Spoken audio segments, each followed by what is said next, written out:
ন্যায় আচরণ করে থাকেন 13 তারিখ থেকে তাদের বিচার শুরু হবে ইনশাআল্লাহ।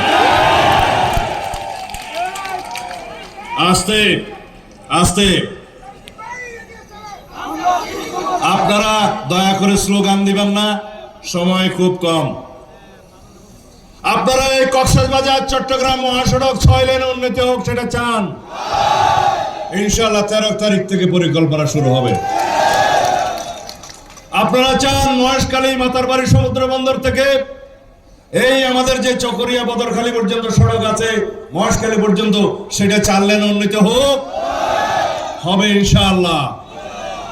আপনারা চান চকরিয়ার বাইরে থেকে 2টা ফ্লাইওভার করে একটা কক্সবাজারের দিকে আর একটা চিরিঙ্গা ব্রিজের দিকে সম্প্রসারিত হোক, হবে ইনশাআল্লাহ। এই গচ্চবাজে এডামলায়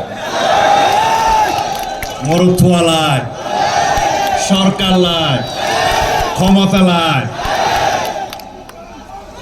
বুড়া হইতে পারিবে না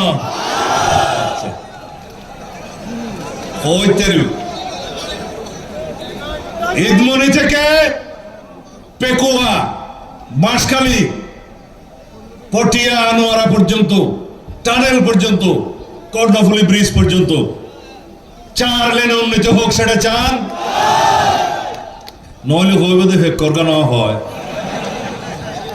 কারণ ওই সড়কটি মাতারবাড়ি সমুদ্র বন্দর থেকে সংক্ষিপ্ততম সময়ে চট্টগ্রাম পৌঁছা যায়, বন্দর টু বন্দর, বন্দর থেকে বন্দর।